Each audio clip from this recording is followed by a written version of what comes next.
How are you doing? Good, good. How are you? I'm great. I'm trying to think about how we sign on. Do we say like, you know, here from the end of history, you Here live from from the the end of history? um, yeah, you could say that here from.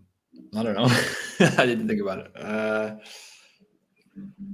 I'm terrible at introductions and endings, so I'll let you think of something. Well, there you go. That's it now, isn't it? So there you go. That's our intro now. Okay. I guess it is. Yeah. So one thing I wanted to get your opinion about before we start looking at anything else, because I found this quite funny. Where is it? It's these two images here. So Okay, what's going on? can you see? Can you see? Can you see? Can you? Oh, no, I can full screen this. Oh, I can full screen this. I can see better now. Yeah. Okay, cool. Sorry, Yeah, we're kind of yeah. working out. But I mean, I don't know about you. I've got a soft spot for Jordan. I did like his biblical stuff, and I'm kind of into the Jungian stuff. I'm like into the whole because Jungian psychology is basically, let's see what your opinion on this is basically like horoscopes and astrology for men. Yeah. Yeah. It's one way of putting it. Yeah. And I'm kind of into that hokey stuff. So I've got a soft spot for him a little bit, but I think this was really funny. So this But is I don't get the joke. What's the joke? Jordan has found out. Well, okay. So that lady is like not a real lady, right? oh, she's an AI, right? Yeah, and what there is on Twitter right now is there's these accounts that are like tweeting like, based / well, just general politics stuff, but they have these like AI generated like fake women, very like sexual like AI like profile pictures. Yeah. So they naturally just get like loads and loads of likes, and I think that Jordan might have like retweeted or subtweeted one, and someone like just said, "Oh, this is like a fake thing," and he's just like, he's just like, and it's so funny this as well because the language is funny. Like a mandatory 10-year sentence. Is there such a thing as an unmandatory 10-year sentence? Yeah. Yeah. He had a really weird reaction to like all the anon. I was literally I made a video in a similar theme to this earlier, re-release in like a few days, but just talking about the kind of therapy kings. I call them therapy kings, like Jordan Peterson or even Dr. Phil. These kind of public. It goes that far. It goes all the way to the top. Yeah, like, and it's funny because like I was thinking about why they hate anonymity. Yeah. And like they kind of have this, and I don't know if you've seen a lot of his interviews. What reminded me of it was I think I tweeted that earlier about Prince Harry doing a therapy session as a book promotion, and I thought like the kind of media entrepreneurial side to these kind of basically people that are clinical psychologists is a bit weird to me, and I thought to myself, that's why they hate anonymity, because you can't analyze, you can't therapeutically understand an anon, like there's no looking into them. There's no looking into their soul. I'm just like this, I'm a mask, it's like what Zizek says about you are the mask. You are not your inner story. And I think that my problem with Jungianism would be something like, it's a little bit too, I think it takes the inner world a little bit too naively or something, or kind of like literally. Yeah. If that makes any sense. No, I think it's like it's something that's kind of come up in a lot of like generally like writers' conversations, is that liberalism in general tries to psychologize everything. Yeah. Because it's kind of like, oh, he had a bad home situation, therefore he fell in with the world and became a terrorist of some kind and all that sort of stuff, right? But they never apply that to like a normie. They never No, say it. no, not at all. Or someone who's agent of the regime, for example. Yeah. Like you can't like like there's no psychologizing the pathology of everything that went on with masking and stuff. Mm. Yeah. And Even though even that's really even overt and people like obvious. Jordan Peterson won't do that. Even he won't do that. Like he'll psychologize woke people, and he might psychologize people on a certain level of on kind of a more extreme right, but he won't, like, he'll criticize politically and morally people in the center, but he won't psychologize them so much, you know, Yeah. Hmm. which is interesting. It's always reserved for the periphery, and I think that's just a part of like being a professional. This is what you do, because like most of your clients, I'm sure, are probably normies. So what are you going to do? I agree with you, but I also think it's a useful like containment and like political strategy as well, because Yeah. it gets like if you're talking about someone's like if we're going into the early life of the Wikipedia page or whatever, you're getting like really personal all of a sudden, right? Like if you're talking Yeah. about like relationship with their parents and stuff. I But feel like that's a really effective strategy. have you seen the interviews he's done recently? Like they're good interviews. See, I like Jordan because he's a very good interviewer and he's a very good public speaker. Like he's very good at articulating ideas. Like he's better than most people at doing that. But he doesn't seem to, so he's conducting an interview with one like a girl who went trans but then reverted, and the whole story is like devastatingly miserable. But it's just funny because it's kind of like a therapy session, and you're kind of like, where does the border between basically like a public therapy session start, and like addressing this as like a political public kind of issue and it's just it's like the tone and questioning of it. Or he was interviewing Julian Assange's wife, Oh jeez. and it was actually a really interesting interview, but he asked her like at one stage, like, what would bring a woman to marry a man who's in such in such a kind of complicated situation? Most women wouldn't want to go near that. And then like she was just like, oh, I don't know, I just felt it was the right thing to do, and I fell in love with him and blah blah. And he was kind of trying to like prod at like a kind of background of like, did your father, did he suffer some sort of prejudice? You know what I mean? Like some sort of background. And I was kind of like, you don't need that background. Like, who cares? You know what I mean? Like, it was a bit weird. It was just a bit strange. Like, and I think he's kind of a weird guy. Like, Mm.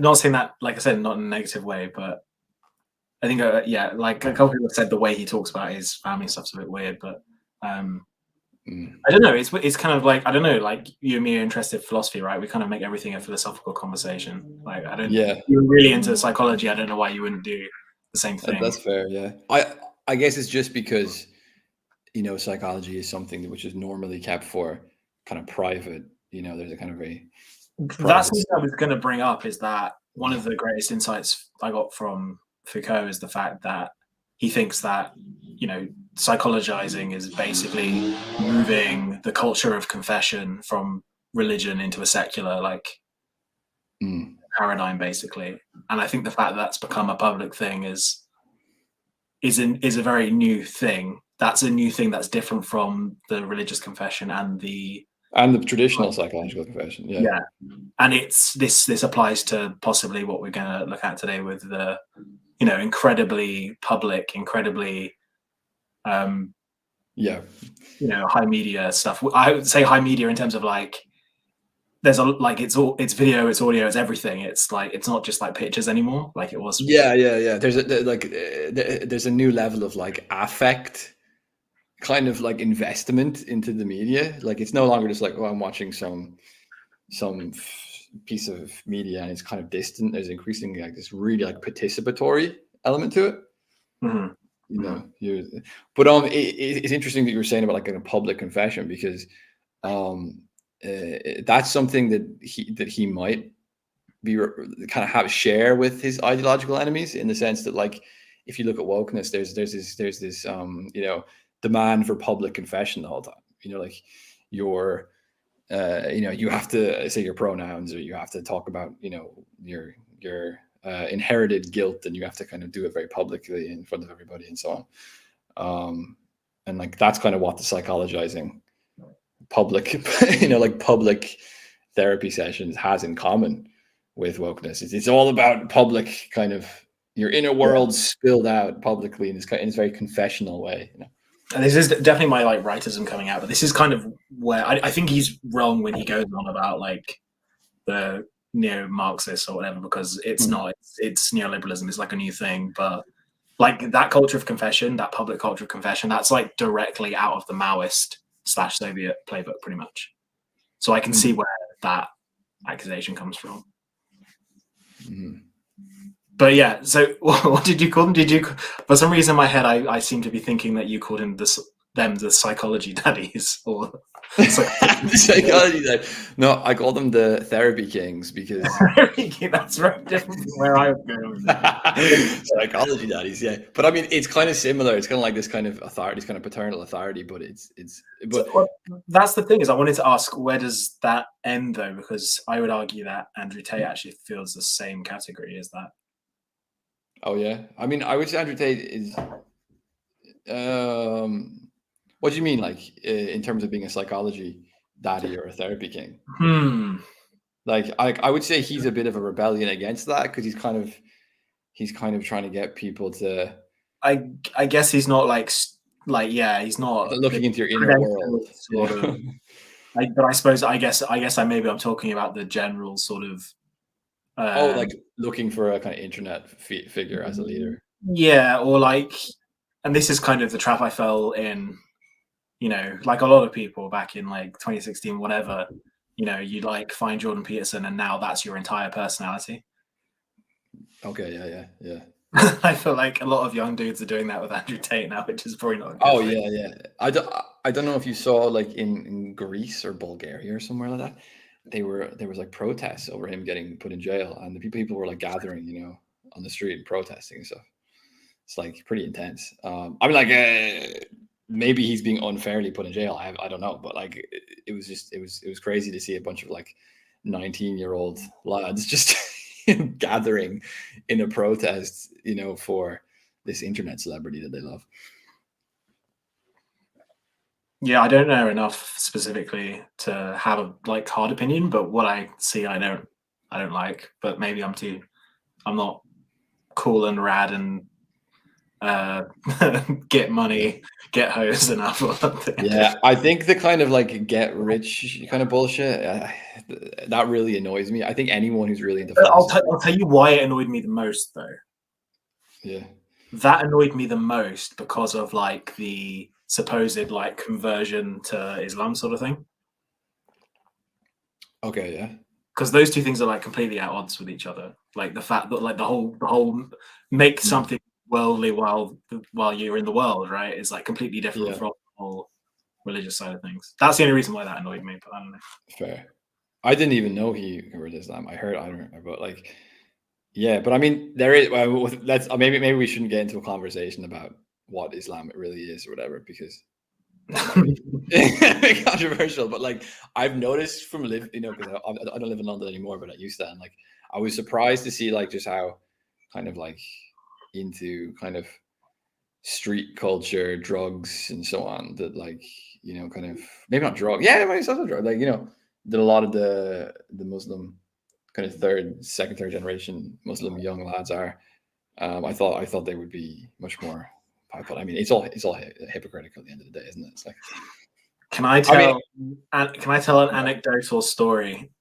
Yeah. Sorry, if you had something else to say.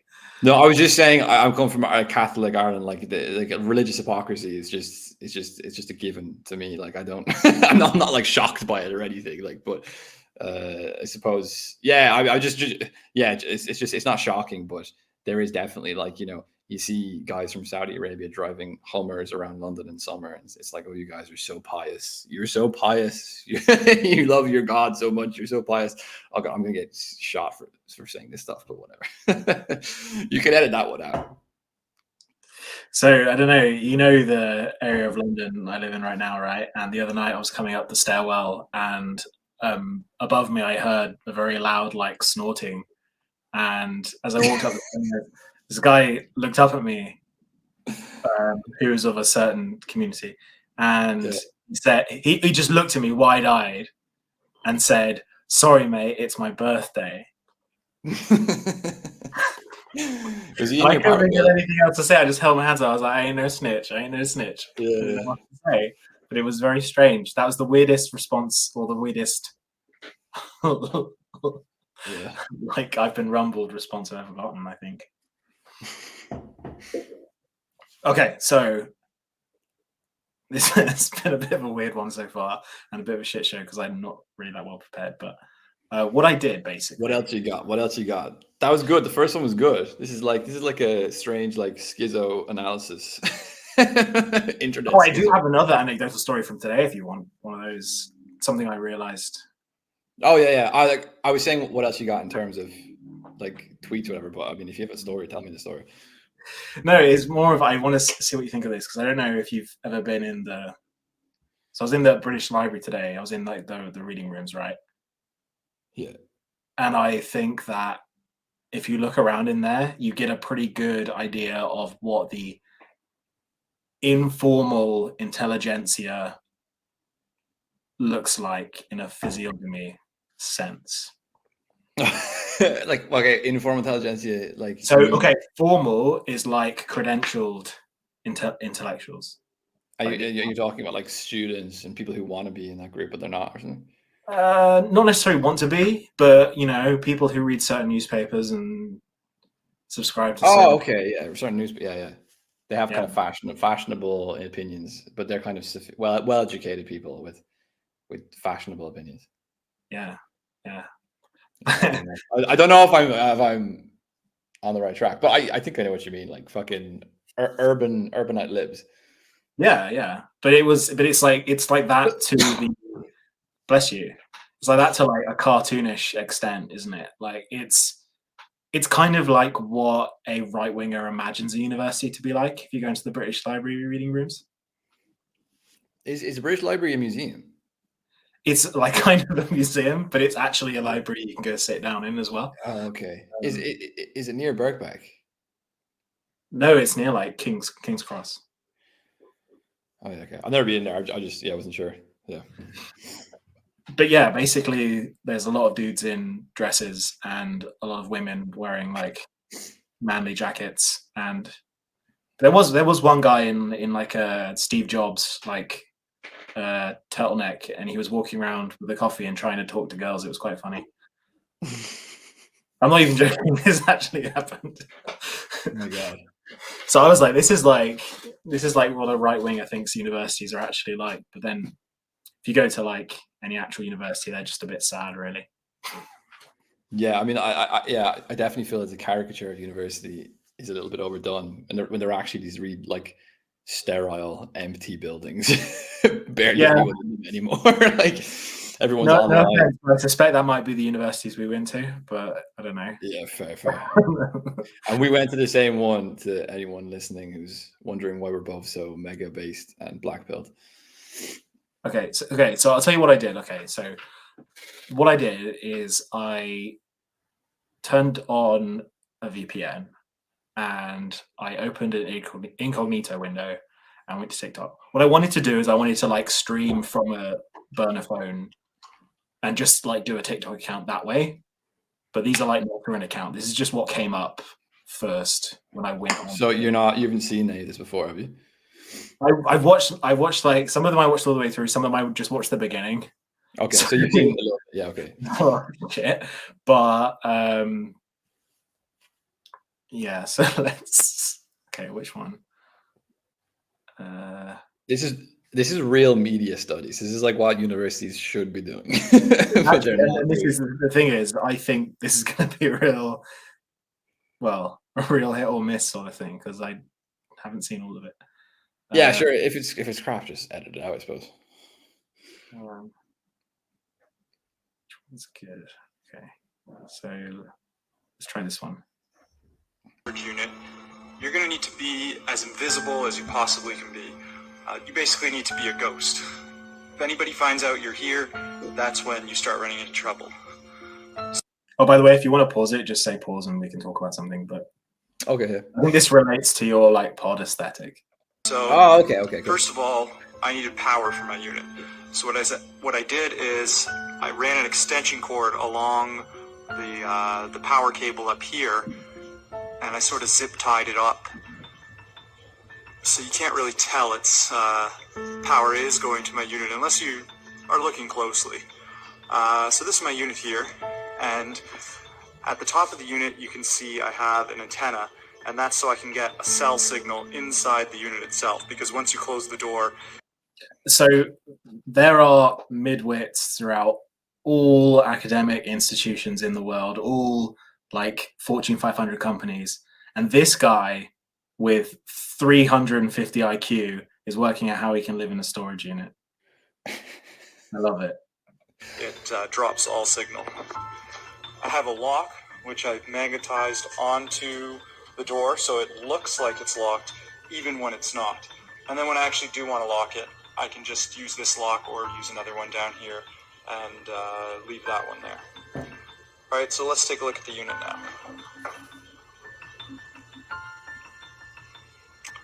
So in here I've got my TV, entertainment center set up there. I've got my bed. I've got my kitchen area over there, complete with a fridge, and my couch over here. Once you're inside here, Look at the bathroom. Like, you can close the door.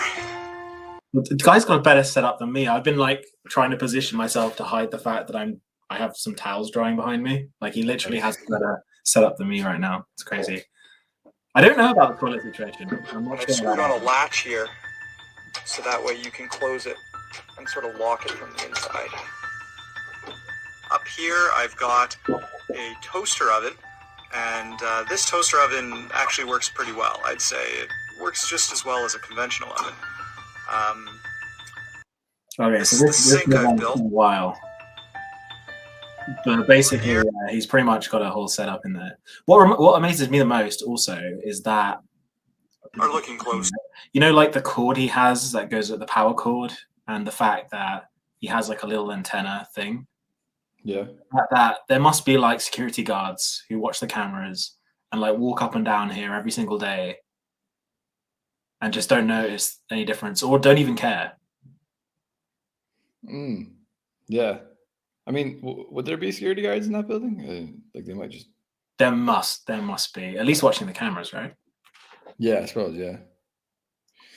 It's just mental how expensive everything's gotten in terms of accommodation, that people are this desperate.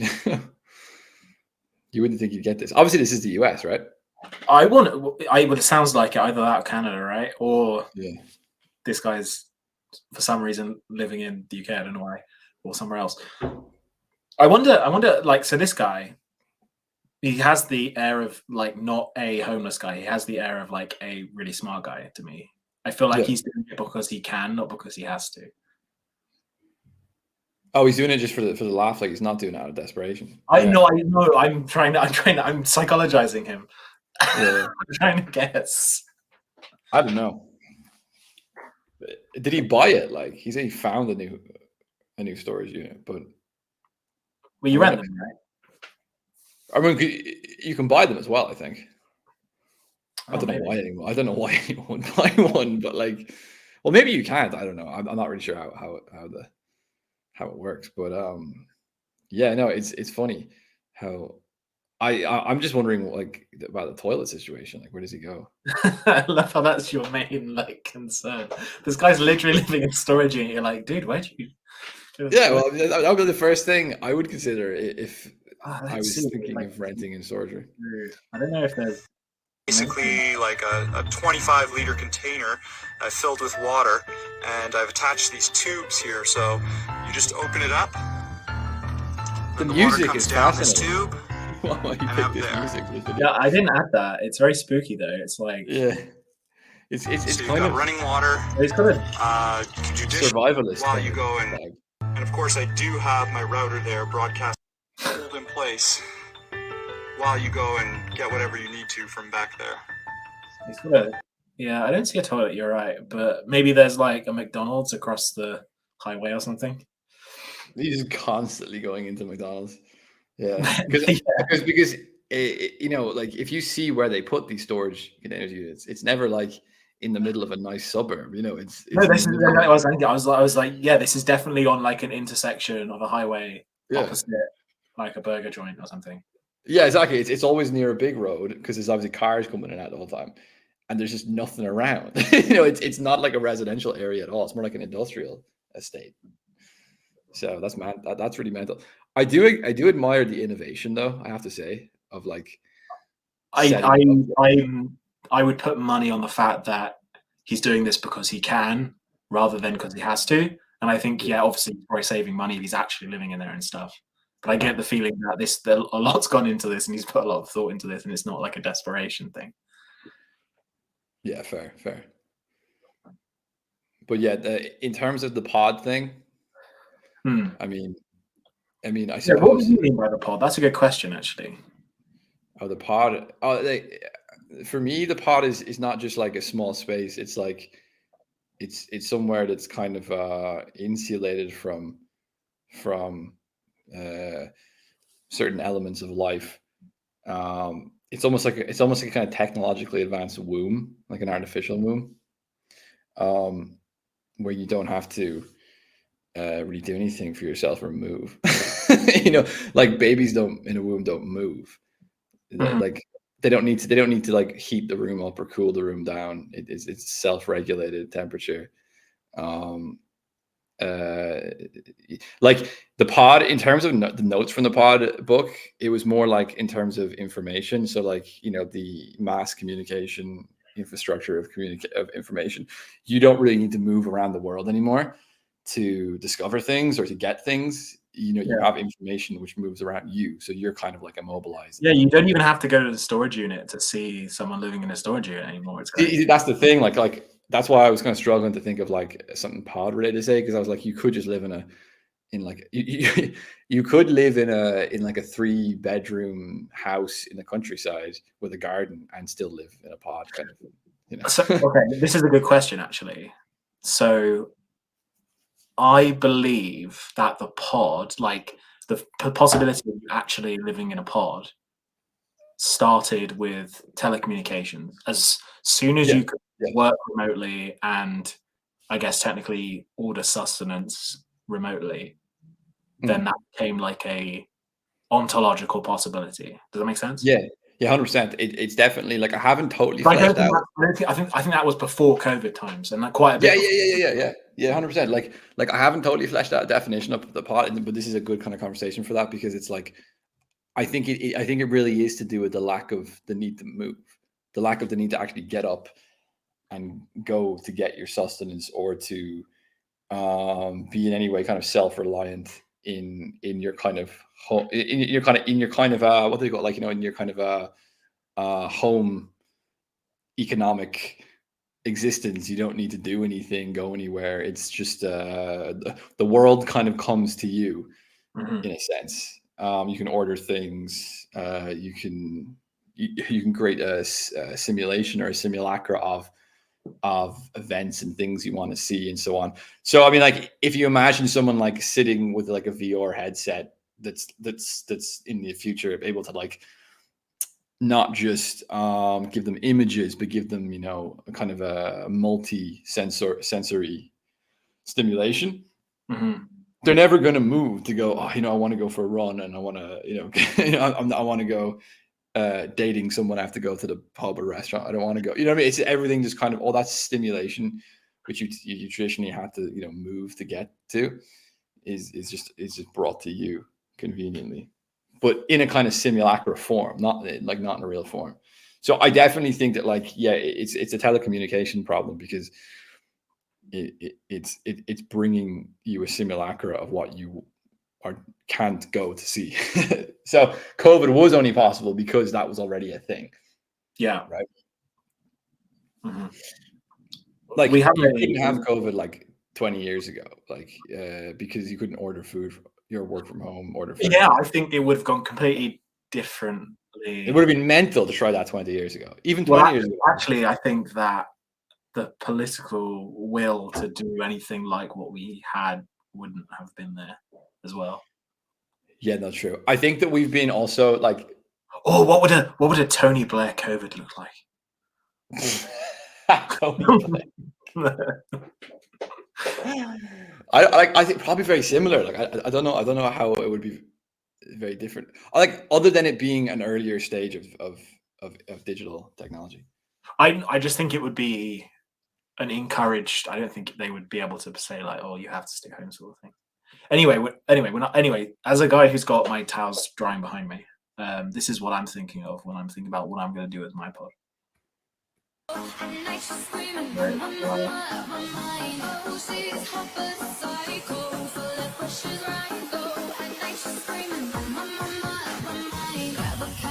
One of the first videos I found was the U-Haul one, right? And I watched that pretty far, like all the way through, right? And this is like one of the next ones it showed me. This looks like Minecraft or something.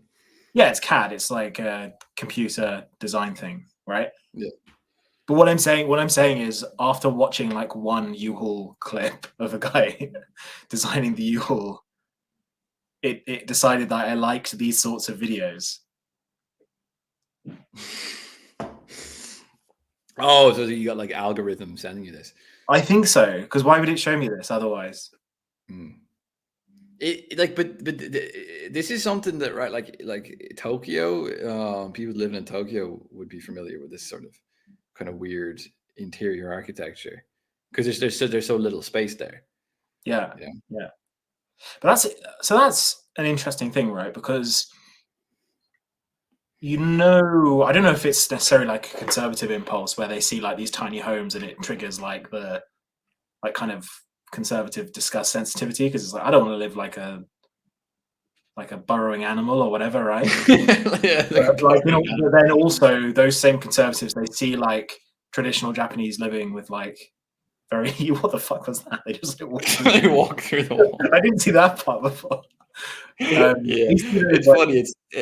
It's like these walls are just, you just walk through them. But that's a weird thing I've noticed about, because that was almost like when it showed me that, I was like, this is just generated by like a content AI or something that's just made this thing. Because if it was like a curated thing, I don't think those people would have walked on the bed and through the wall, to be honest with you. Anyway, what I'm saying is that same disgust sensitivity isn't triggered by people looking at like traditional Japanese living and seeing like those same spaces, right? For some reason. Yeah, I think that people are reacting to this kind of like WEF sort of a world economic forum, sort of eat the bugs and get in the pod kind of injunction to a large extent nowadays. So if they see a Japanese traditional living, they're probably going to be like that. Like they don't associate that with a sort of strange form of like progress. They just see that as like a weird way to live. Where when it's associated with like progress, it's kind of got this like weird like triumphalism to it. Like you have no choice. It's gonna be the way you live, and you're not gonna have any say in the matter. Where if it's just like some Japanese people are like, oh well, it's just the way that just some Japanese people. Because I think it's got something to do with. So this is one of my theories about the right. I think the right is very, I guess, to put it blankly, they're very particular. But the word I would use is particularism. Yeah. Like space has always been sparse in Japanese living spaces, and Japanese are a distinct ethnic group, so therefore that's like particular to those people. When it comes to like, Indo-Europeans, Northern Europeans, we've generally had like farmsteads and that sort of stuff, right? Yeah. But like that's my theory anyway. That's like my nice way of putting it. But like on top of that, there's also this imposition, I think, of a lot of Asian culture into the West recently. Like the lockdowns were more, I'm pretty sure we kind of copied China. Like we kind of were like, well, what was trying to do? That looks good. Let's try it out, like, and then if you think about like, and that's the words that were being said by people in government. They were saying we should follow China's lead on this. Yeah, I remember seeing articles coming out in the UK and in Ireland of like, look at South Korea. Wow, what are they doing? It's like, well, hold on a minute. When did we ever look at them before and be like, oh, that's we always used to look at them and go, they're weird. Like, and now we're like, oh, look at them. That's something to. And like, even if you look at like social credit score systems, I increasingly think that, I think that our Western, we already have one, but it's a kind of informal, subtle one. Which is in some ways worse and more insidious, but in some ways less of a problem because that's a big claim that it's more insidious. That's interesting. But like I think there's more appetite among our elite to make it more formal. You know what I mean? Like, why is that? Why do you think that is? I don't know. I think that they're extremely uncreative and stagnant, and and China's a bit of a space where for example, like it's the same thing I say about biotechnology, and like to talk about the lab leak theory and all this stuff. It's like we kind of like I think our Western elites are kind of looking at this stuff and going, let's kind of facilitate this, maybe fund it a bit and see what happens, because maybe we'll adopt it, but it's less regulated. It's not going to cause as much outrage if you have a lab leak in China as if you have a lab leak in Scotland or somewhere. This is actually something I did a deep dive into recently. Maybe this would be a really, I say fun like this episode to do, but looking into Chinese organ harvesting, because shit, I am like, and it's crazy because, and this is something I talk about a lot. Well, I did talk about a lot in Missing Axioms, is the fact that whether you like it or not, like all the Western cultures still have the afterglow of Christianity, which has a weird limit to some biological stuff, such as just harvesting people as not like using people for instrumental ends, for example.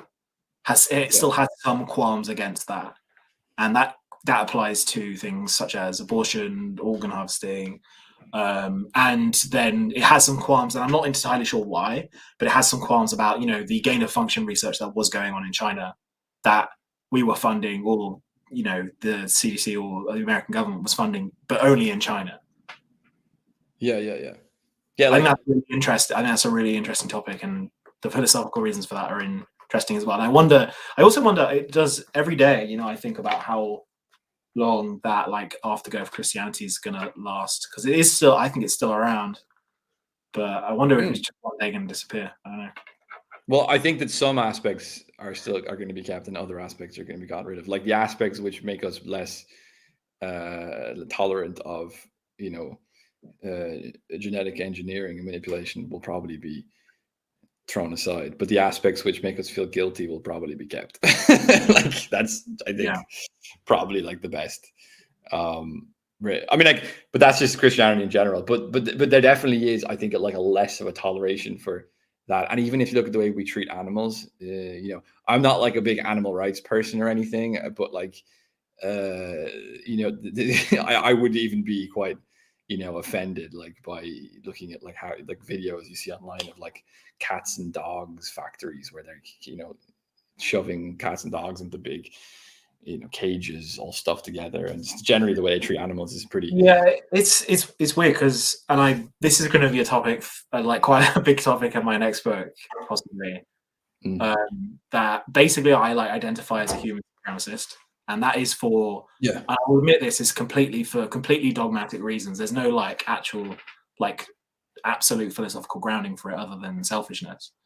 But and then for that reason, I'm animals are a great source of protein. They provide us comfort. Let's use them for instrumental ends in some ways, but let's not be too mean.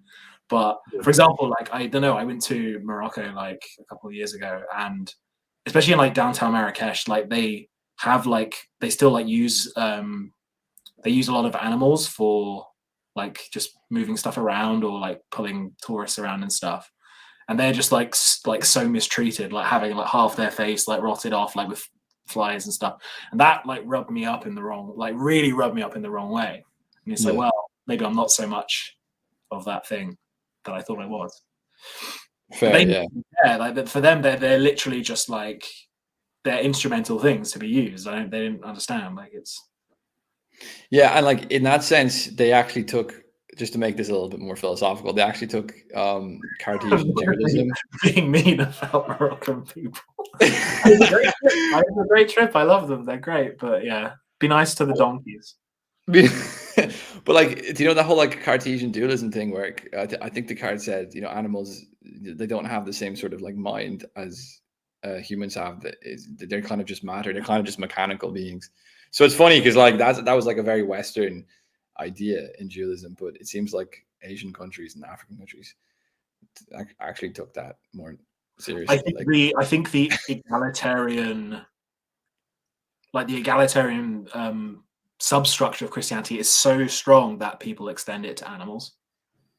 So do you think it's more just an egalitarian thing rather than it being? I think the fact that to do with dualism or monism or anything, it's just an egalitarian. The ultimate sacrifice was given for all of humanity. It was that impulse is so strong. I think that it applies to like every like living thing that God created. Okay, yeah. That's my theory. Yeah, I suppose you could say that because it's God's creation. But then that would have to suggest that the whole cyborg rights thing, or like the robot rights, would never take off in Christianity, in Christian countries, because we wouldn't think those are God created beings. They're man-made beings. They're not God. Yes, but you're making the mistake here because like Descartes' argument, and this follows through. I'm reading Schopenhauer right now, and he makes the case that, you know, reason's only a human thing. I think Kant does the same thing, right? Yeah. But like, I think I'm not sure about Kant. I'm not sure, but I appreciate it. The mistake you're making, you're thinking about it logically, and I don't think it's a logical thing. Okay. So I think that Western people see human-like face and they think, be nice to the thing. Oh, sorry. There you go. I was having a bit of respect for us in the West for a minute there, and now it's gone again.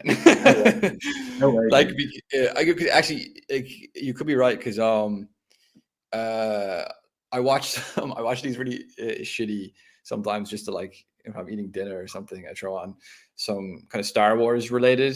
I know I'm just a big nerd, but like Star Wars related stuff, and like some of the kind of animated series, you'll notice that they have these like these droids, or these like little robots, and they have such human personalities that you start getting kind of like, you start thinking of them like they're pets, like they're someone's dog or something. They've got as like individual.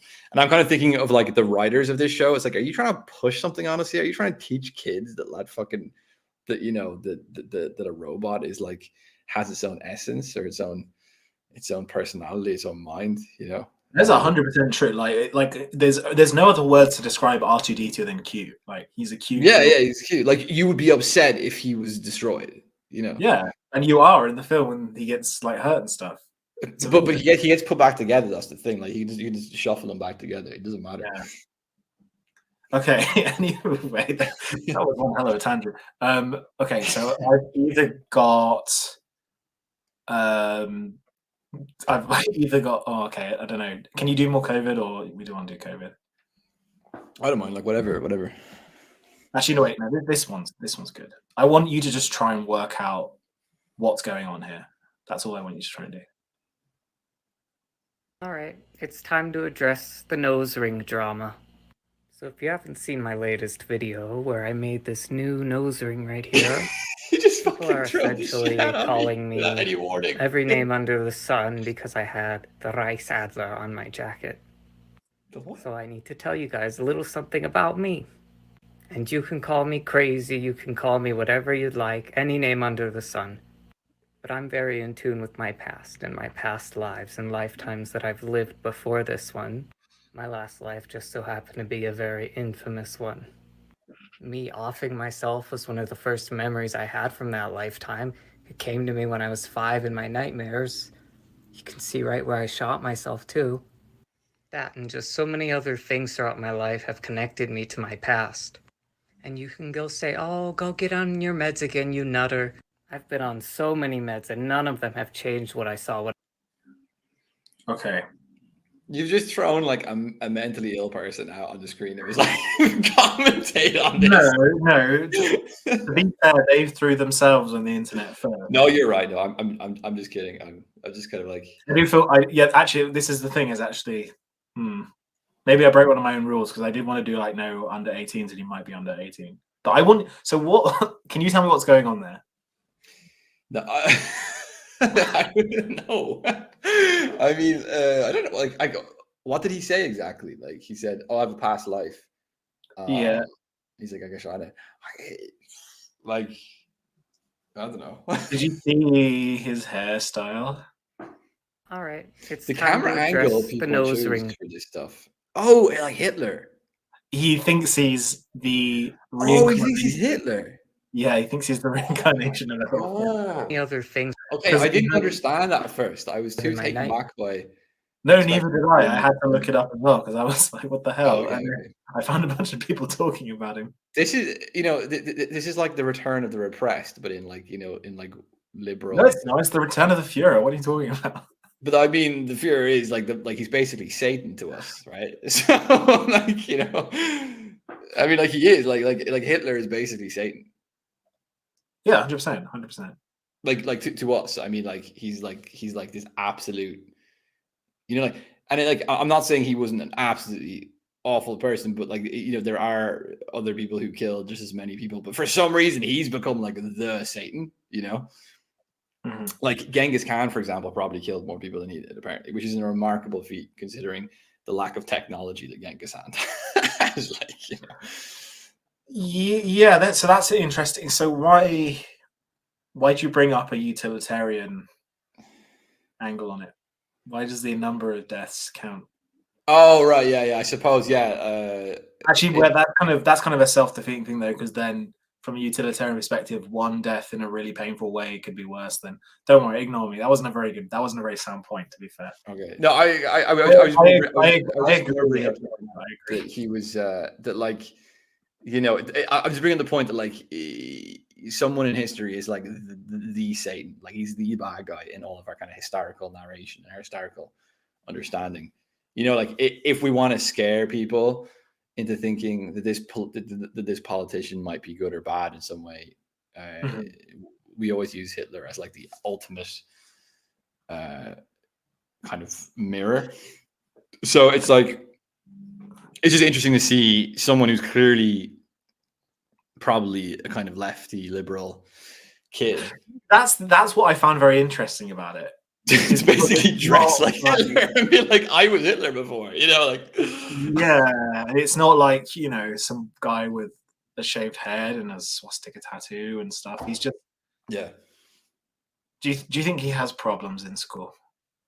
I would imagine so, yeah. Poor kid, man. This is the thing though. As long as I'm so glad there was no TikTok when I was a teenager, or like when I was like. This is what I was going to say. 13, 14. I'm so happy. I'm cringe now. Yeah. Imagine what I was like back then. I probably would have made myself into a meme or something. Like, it would have been a nightmare. So I feel bad for these kids, like on that level, that everything's recorded and everything's public, because it's like, stupid shit you do, a stupid fad you get into, but like pre-social media, it's just forgotten. It's just like whatever. But now it's like, it's there forever. Yeah. Well, I mean, I think a lot of it is ephemeral and actually does disappear if you know enough about like Internet Archive stuff. Like, a lot of stuff does actually disappear. Okay. But I think if you go and claim that you're the reincarnation of Hitler, unfortunately, that's here now forever. That's not going to be. That's a big one. That's a big. But like, so does he think? But wait, so did Hitler shoot himself in the head? I thought Hitler took cyanide pills. I mean, you're trying to reason with the. Don't worry, kid. You may not really be Hitler. You may be someone else. You might be Stalin or Mao or someone like. No, Stalin. How did Stalin die? I think he died of like a stroke, and he could have been saved probably, but the people guarding him, even though they heard him like collapse, they were too scared to go into the room. Okay. Just because they were like, well, yeah. Like, what if the leader didn't want you to come into the room? Then you're dead, basically. Yeah. So, well, that's kind of the story anyway. But I like to think that his own like tyrannical hubris got the better of him. That's what I like to think. It was Trotsky that was killed by a icicle pick. Yeah, well, assassinating, right? Like obviously. Yeah. It's like someone apparently used a piece of ice. Yeah, he didn't trip on a. No. Someone, you know. Yeah. It's mental. Like Yeah. imagine being Trotsky. Like imagine having to flee this. Like imagine having Stalin who's trying to kill you and then getting killed by it. I just can't imagine this. This is crazy. This is like the 20th century. It's just like it's such. I think this might explain the kid a little bit. It's like the 20th century. It's like it was so recently, but it was so mental compared to today. You know, like today is mental in its own way, but in terms of like just war, assassinations, civil conflicts and so on, it was just insane. I think well, here's the thing: the 20th century is like a movie, and I'll tell you why it's like a movie. Because literally all our movies, whether they are actually about the 20th century or whether they're something like Star Wars, are pretty much metaphors for something that happened in the 20th century. Yeah, Star Wars. Yeah, it's like it's the Empire, or kind of like the Nazis. Literally they have the outfits and the and okay. So here's the crazy thing. Have you ever seen Casablanca? Yeah. I think yeah. Right. Okay. So obviously Wagner, the music has the leitmotifs in it, right? Yeah. Casablanca with the Nazis in Casablanca has exactly the same thing, right? And how like when Darth Vader enters the room, it goes dur, dur, dur, dur, dur, that's a leitmotif, and George Lucas borrowed that from Casablanca. Okay. That's a literal connection. Yeah. So it's very on the nose. Like it's very like this is. Yeah, because I watched Casablanca because I heard that it was inspired like a lot of the music and the pacing of Star Wars. I was amazed when the horse vessel the like Nazi like tune plays in the same like timing when one of the Nazi like leader guys enters the room as it does with Darth Vader. Yeah, it's crazy. Yeah, it's crazy. I think it's also, I will say this though: Star Wars is also the kind of Roman era, fall from a republic to an empire. I get what you mean. Yeah, it's not. It's not completely like Nazis, but it plays in these weird historical themes, and it's also a tragedy. The third film, the Revenge of the Sith. That's a full on tragedy. Like that's not even like some stupid like. If you watch the fourth, fifth, and sixth film, it's kind of like, it's kind of action cowboy, space cowboy adventure film. But if you watch the third film, I actually think it's the best one. It's just like this. I think it's a tragedy because it's an awful film, but I guess I actually think the third one's decent. Like it's like you've got this kid, this like wonder kid who was like prophesized to be the best warrior, which is kind of like an Achilles theme, but he's embroiled in his own tragedy. You've got him trying to save his girlfriend from death because he couldn't save his mother from death. So you have this kind of Oedipal thing going on. And then you've got the whole fall from a republic to an empire, which is like a Roman motif. So it's just playing around with it. And he's got the whole Jungian archetype shit too. That's true. It definitely has that. I really don't want to make this a Star Wars podcast. There's too many. There's too many. I know. But like I think the reason it's so fucking popular, even if it is a bit shit sometimes, is especially the newest films with the girl in it, Rey, and the ones are crap. But like, I think the original 6 are pretty popular because he just like takes every single like literary motif that he can find. And like, I'm just trying to be cool. in a blender. The one you're talking about, the third one came out, or episode 3 came out when I was like 10, and I watched it in the cinema, and I thought it was awesome. So there you go. Yeah, exactly. Yeah. Anyway, I got something here. I was gonna get another drink. So okay, yeah. Other cans better in Ireland? I don't. Oh shit! I spilled it. The cans are, not really. The pints are definitely like. I know it's a kind of cliche like about Ireland having better Guinness, but I think it's just because the factory that makes the Guinness. I don't think it travels well or something. Yeah.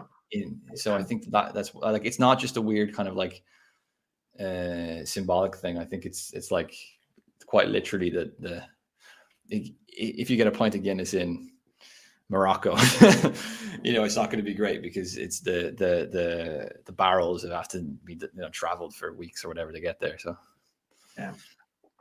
Okay, I got something here to calm us down a little bit. Calm us down after that Star Wars talk. Oh no! Stay still, please.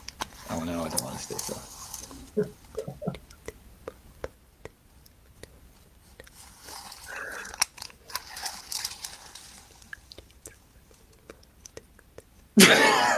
Okay, make it stop. What's the funniest thing is this is the first video that was shown to me. But what's she doing? Like, she's measuring you, obviously. Why is she making that noise? The whispering noise. So I'm not gonna kink shame you if you're into anything like this, to be honest with you, because I'm not into that. I will. You fucking perverts. I don't understand the ASMR stuff. I really don't get it. The what? I really don't understand. It's called ASMR. It's the like whispering. Yeah. I don't understand. Yeah, especially when they're just doing like nonsense, like they're writing in a notepad or opening a measuring tape. This is when I wish I could see like the algorithm. I want to know why it showed this to me first. It thinks you're weird and a pervert. It's somehow new. I don't understand. I don't have any interesting commentary on this, other than just get this woman off my screen. Thank you. No, you also really don't like that shit. Okay, yeah, I was really. I don't. It's one of those things where it's really popular. Like this stuff gets millions and millions of views, and it was the first thing it showed to me on TikTok. Yeah, I don't know why it's so popular. It's like uncomfortably earnest or something, like, oh, I have no idea. I have no interesting angle. My father was always trying to out me. Well, here I am, free, proud, and gay as can be. My father suddenly died while I was in college, and I wasn't sure about my future. But here I am today, 78, proud, and still chugging along. Growing up, I was terrified to come out to my mom, but I finally worked up the courage to do it, and she encouraged me to be myself. Well, here I am. This is me at 20, 1 year before attending my first Pride. I was uncertain of who I was. Now, 55 Prides later, I know exactly who I am. The old gays are unshakable. The Pride Shake is now available at all U.S. Shake Shacks. Wow. They're donating a portion of the proceeds to the Trevor Project. Pride, brought to you by Shake Shack. Yeah, of course. I mean, like the whole gay pride thing is basically a giant marketing campaign for buying shit now. Do you know what the origin of, like, I'm fascinated with, and I should probably should have looked this up ahead of time, but I'm fascinated with the use of the word pride specifically. Yeah, it's weird because it's specifically a Christian sin, right? Like it's very specifically one of the main sins of Christianity is pride. Yeah. But also, like, previous to that word, pride was quite a masculine thing. It was like pride, you know what I mean? It was like, it wasn't like it's the only context it's ever used in this like really kind of cosmopolitan way. Like pride would have been before that seen like as like I'm convinced when Christians were talking about pride being a sin, they were talking about something that they would have experienced as being much more kind of much more machismo, you know. Mm-hmm. Like it's strange that word gets used, and like it's annoying too because there was a gay bar in the town I'm from. It's like it's closed down now, but it was called Dignity. Right? Dignity. Okay, that's interesting. Dignity. And it's like, why are you taking these words that are like really masculine in their connotation and making them like, like using them to so it's strange. I don't really have an answer for it. Like, it's just weird. Well, okay, and this is interesting. So let's think about this in a pre-Christian context then, because in the Greek and Roman times, wasn't it seen as quite a masculine thing, like to be not gay, because gay wasn't a thing, but to be dominant over male partners? Is that correct, or am I just completely wrong? It's really exaggerated, like that element of which makes sense, right? There's the political will to make that exaggerated. Yeah, it's like, oh, look at the gays, look at the Greeks, they were so gay. And there was, so from what I've read a decent bit in the past year about like ancient Greek culture and kind of battles and stuff. So there was, I think it was the Thebians who had like an elite group of warriors that were known to be lovers at the same time. It wasn't the Spartans. It was the Thebans. So it's often said, oh, the Spartans had like an elite gay kind of warrior cult, but it wasn't. It was this one place from Thebes, apparently, according to the book I read anyway. But that was the only thing. The rest of them weren't. And also, I'm a bit suspicious of the translations. I mean, this is just personal. I don't really have any evidence for this, but I'm really suspicious of the translations of, for example, Plato in the Symposium, when they kind of suggest this homoerotic and it's an culture. issue, like because there's different forms of affection and love and so on, and an issue with the modern translation of the Homeric text as well, I believe. And the modern texts take a more like liberal translation of those sort of words, I think. And like, you do have to see that there's a certain like, so like ancient Greek warfare was like, obviously it's Greece, and I think most of the time they didn't do war in the winter because they didn't, like, no one wants to march halfway across the country in the winter, right? So it was generally in the hotter seasons.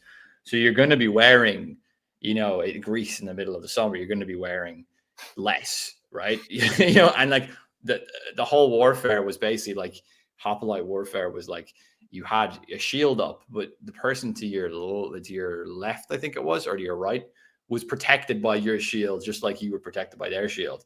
So there was this really intimate sort of like band of a shield wall that you would be bound by the person next to you. And I would imagine in this context, when you're with people for, like life and death, shield wall together, there is a sort of affection. There is a sort of male affection that would play up, but like that doesn't necessarily mean it's literally gay, like it's literally homosexual. I'm a bit skeptical of that we're projecting.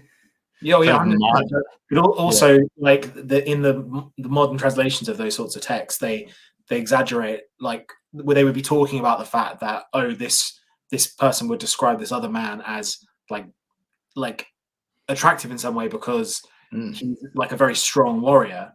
But they take that to be like attractive as in like sexually attractive. But anyway, it doesn't matter because gay and homosexual are modern words anyway. They're not like they're complete like new inventions, right? And also, if you were in like that war situation where like muscular strength and courage was so important for you to go home alive, you would be really affectionate and encouraging each other to be like that. Like, you would be looking at like some big ripped courageous guy in your infantry unit, and there would be this kind of like mutual admiration of that trait, because because him being as manly and courageous and strong as possible meant you were also going to go home alive, because it was a communal thing. It was a communal effort. Like, nobody's winning that kind of warfare by a bunch of individual strongmans. And like, that's what the Greeks and the Romans had an advantage over everyone else, is that they had these kind of like units which would work cooperatively together in a much better way than, like, for example, a Germanic tribe which had like loads of individually big strong lads, but like they weren't they weren't working intimately together as efficiently. So that's going to create a whole different kind of like social dynamic to each other and so on. So yeah, I'm a bit like, you know, it would make sense that they were expressing a certain affection, but then we go back and we say, yes, see, these were these were LGBT people. Yeah, it's just typical like modern fucking liberal like bullshit, really.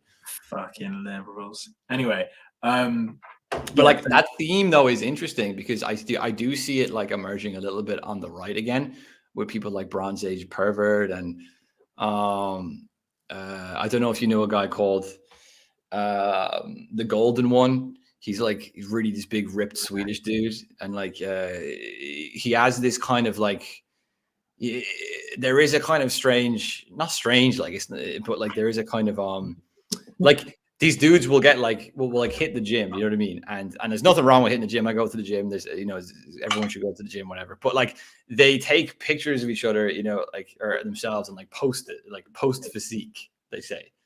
Right. Physique Friday, you post physique, and you know the pictures are obviously these like, you know, kind of very you know, wearing minimal clothing and so on. So sometimes you do get the accusation thrown at them like, oh, you're all actually just gay, but you're using this kind of machismo as a cover. And I don't think that's what's going on at all. I think there's something else there. I think there's this sort of like male on male kind of admiration of masculinity and so on, which is being so deprived in our kind of modern post-industrial world that it's suddenly coming back. Like we need that, you know, like sort of affection or whatever. So this definitely might like anti-liberalism, but I think it's interesting how in liberalism, in the supposed effort to humanize what they thought wasn't humanized because it was punished before, has just made people like sponsored by Shake Shack, for example. Yeah. Anyway, while you watch this next clip, I just want you to think is that, you know, and this applies to this conversation here as well. Can any emotion expressed on social media be genuine? To do our monthly food bank shop. We rang our local food bank and they asked us to get squash,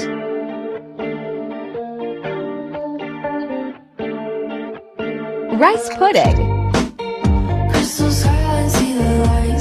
Oh, sorry to interrupt. I don't know what you think about that, but I absolutely hate rice pudding. I think it's the worst dessert. Like I just laughed because it was a food bank and they were like, what do we need in a food bank? Squash and rice pudding. Like it's not bread, eggs, you know, meat. Yeah, rice. they're getting like the worst things that you can get. Yeah, like the most like fake food possible. Like I guess the idea though is they probably want non-perishables. If I'm going to be like, okay, fair, yeah. milk, cereal. It's like the diet of a 4-year-old or something. So here's the question. Though. Tea and coffee. Well, I'm assuming a lot of people going to the bank we have Biscuits. My question is, do you think these very generous young lady Pasta. be doing? Wait, I can't hear you very well when the music's on. So you probably mute that. Sorry. Yeah. Do you think these very generous young ladies would be doing this if it wasn't a TikTok? It's a good question. I don't know. I mean, like people did do like this stuff before.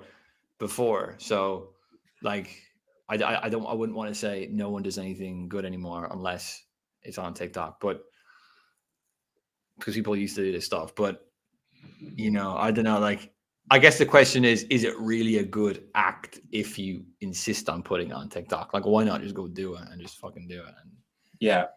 Not put on the internet. And actually, this is that relates to my conversation I had with Thomas777, which should be out by the time this goes out.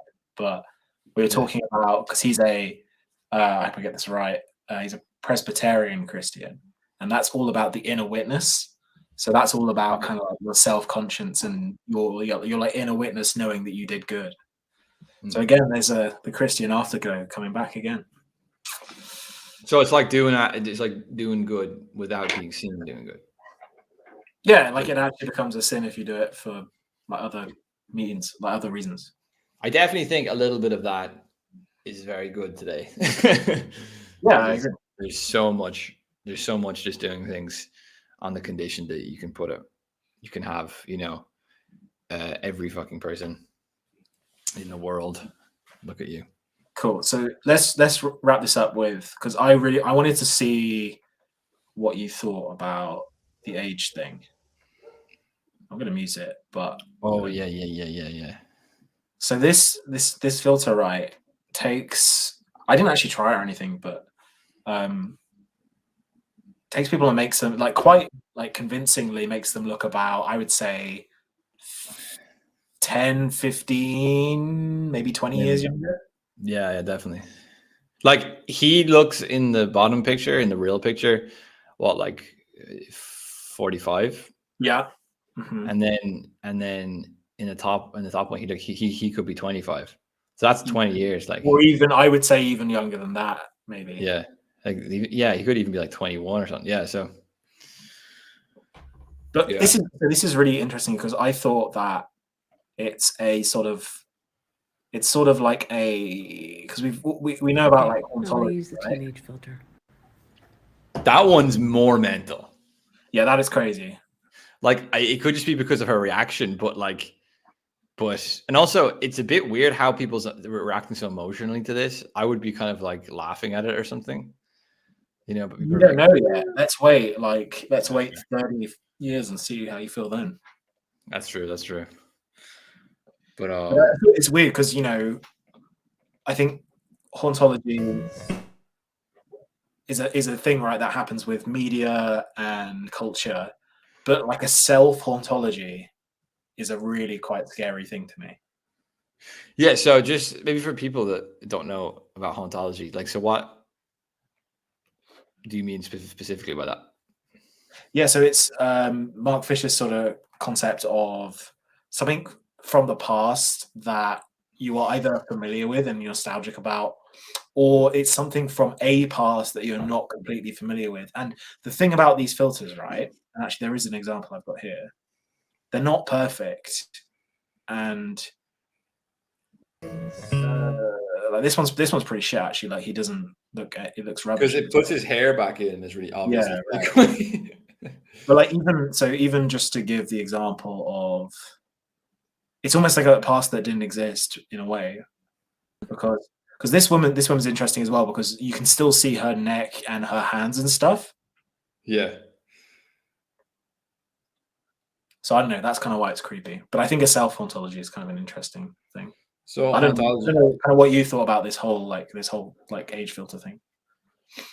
Yeah, I mean, like, I just the first thing I thought was like, dating apps or something, where it's like you just the screen image is just so it's increasingly different to the actual person. There's this more and more distant, filters to get rid of blemishes or to make your face more symmetrical or whatever. It's just like generally we're already bombarded by a filtered image of ourselves, and it's creating this kind of radical disassociation, I think, with our self-awareness. So like among the kind of like dating, modern dating kind of criticism, there's this idea that, and I think it's probably very true, that a lot of women have this inflated opinion of themselves because they get so much attention on these apps, and there's so many filters on these apps, and they're used to basically having like their image filtered through this screen, and having these like completely thoughtless men just swiping randomly on them. I mean, like, to a woman, most of the time swiping, saying yes to them is a much more thoughtful. They're like, oh, I wonder. Yeah. To a man, he'll just go blah blah blah blah blah blah, and then I'll think about it. It's a numbers game for most men, unfortunately. It's not just a numbers game. I think it's just they relate to the piece of technology differently. They just think to themselves, it kind of makes sense. Just swipe now, and if you get a match, then decide if you're going to message them or not. Where for women, it's like, oh, if I swipe or not, will I get a message? Because normally the guy sends the message, so it's kind of a different, because you could basically swipe, like, oh, I actually didn't really like her, and you don't have to think of idiots because like she's not going to message me, so who cares? So it's kind of a different. I don't think it's just a numbers game. I think this is a different. But no, I think you're right. There is, and this is okay. I'm going to try and make it sound smart. There is like an ontological difference between male and female dating, and in that I mean that the traditional physical part of it, which in men is a shoot your shot numbers game because you're going to get rejected a lot, but then occasionally you hit something. Yeah. This is the guy I saw in the British Library with the turtleneck and the coffee, right? Yeah. He's going to find the right bookish lady at some point, but he just has to try a lot of them. And then for women, right? This guy could be an absolute creep, right? So it's a risk. Yeah. It also applies to the online dating stuff because you hear loads of stories about women who get stalked by people they just matched with on these sites. And like you don't have any, if you're a woman, like you don't have any ability to, like at least if you met someone through friends, your friends would know somebody and they would say, this guy asked me out. Like, have you heard of him before? Oh yeah, that's whoever's brother or someone. It'd be like, okay, I might not like him. I'll go on a date with him. I might not like him, but at least I know he's not. Like, at least I know he's like somewhat of a normal person. So, dude, I swear, I don't know. I don't know. I'm trying to guess. I think we're about the same age. I think that our generation I'm 29, so yeah. Right. So I think our generation might have been the last to have that happen.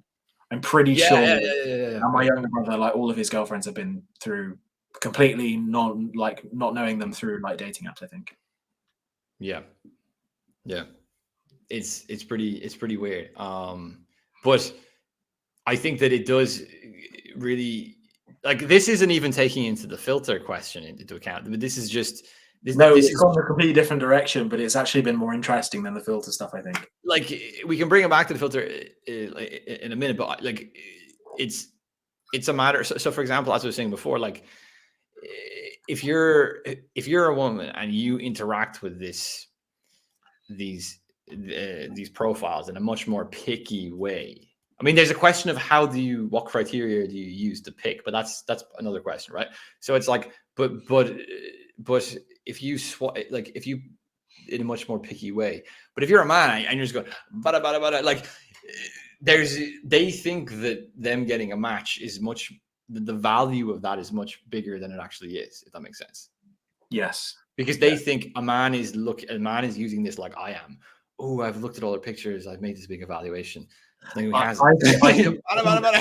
mean? It's worth it. I know what you mean, and I think I agree with you, but I think we need to get a feminine perspective on this question at some point. Oh no, 100%. Like no, I 100% think that I'm putting out the call after this. I'm all for that. Like, but we can speculate all day, right? But I just think that there's a disconnect in.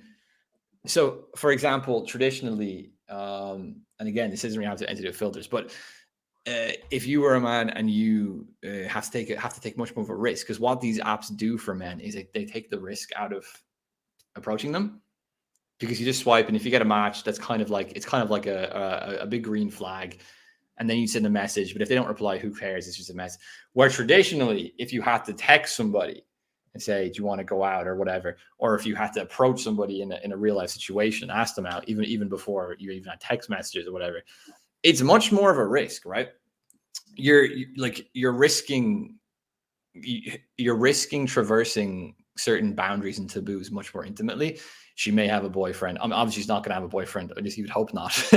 If she's on this app, she may have a boyfriend. She may think you're a creep. She may not like you, and so on. There's much more. So because there's a big risk in approaching someone pre-dating app, the women that get a lot of attention really know that they're extremely attractive, that men desire them. Where women who get loads of swipes, even if they get 10 times more than their friends, they don't really know, do they?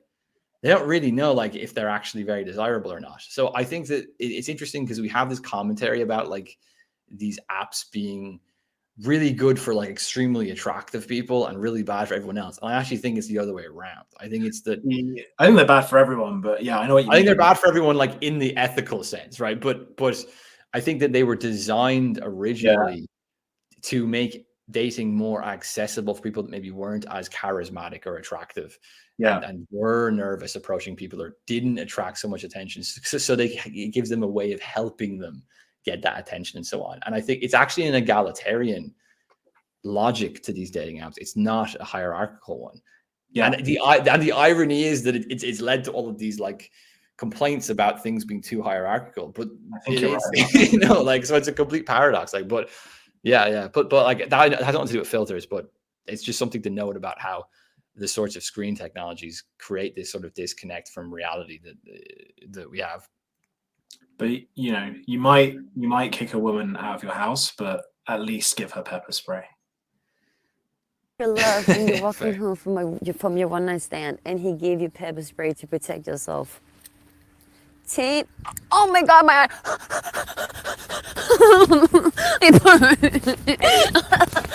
Did she spray it on herself? Yeah, she sprayed it in front of herself and walked straight into it, which is amazing. Yeah, I don't really have any amazing thing to say about that one, but no, that was my closer, I think. Fair enough.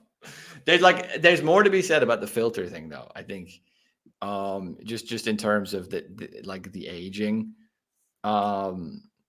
thing. I think that, like, you know, is it really healthy for people to like be able to view themselves as a young person when they're old? Like, does that not take the dignity out of aging? You know, it's like if you were, you know, like if you're getting, I think you're the one who suggested this, but Surrogates is a great film to watch. Yeah. Sorry, by Bruce Willis film. Yeah.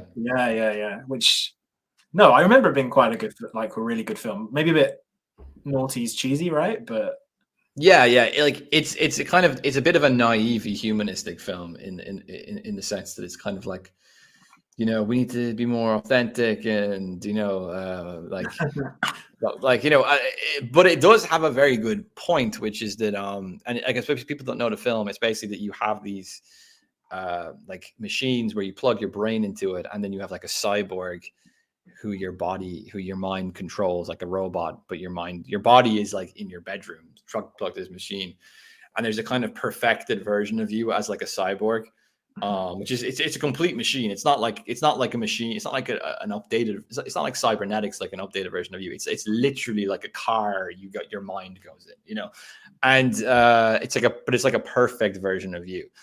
And these people walk around, and you go to work. Like, you don't go out in public unless you're in your cyborg thing, and like that becomes the norm. So then Bruce Willis obviously starts to kind of rebel against this, and he starts to go around like in his own flesh, and everyone's like, "What the fuck are you doing?" It's a bit like, you know, having a kind of like a big phone today, like one of those big like aerial phones, you know. It's like, what are you doing? This is crazy. I'm going to start saying that in conversations. I'm going to say, well, then obviously Bruce Willis, and then insert thing. Yeah. Well, then obviously Bruce Willis just gets involved and fucks everything up. But it's a good theme for like this. That's the name of the episode. The name of the episode is obviously Bruce Willis fucks everything up. But it's a good theme for like this disembodiment thing, where it's like, you don't interact with like the public sphere with your actual body. You interact it like through a machine, you know. It's a good film. I recommend people watch it. Anyway, so I want to wrap this up. I think this has been kind of fun. It's been kind of fun to weird you out. I kind of wish I got more troubling clips, because I did enjoy your troubled reactions. All definitely goes out to I don't think the viewership's going to be very high, but any like females who want to talk about filters and dating apps, I think it's an interesting conversation. 100%. Let's think about something weird we can look at on another episode, because this was fun. I think this was fun, so let's do this again. Yeah, 100%. It's been very fun. This is how media studies should be done. Exactly. This is where the real work is getting done. None of those essays about The Office or whatever they're doing in the universities these days. Mm.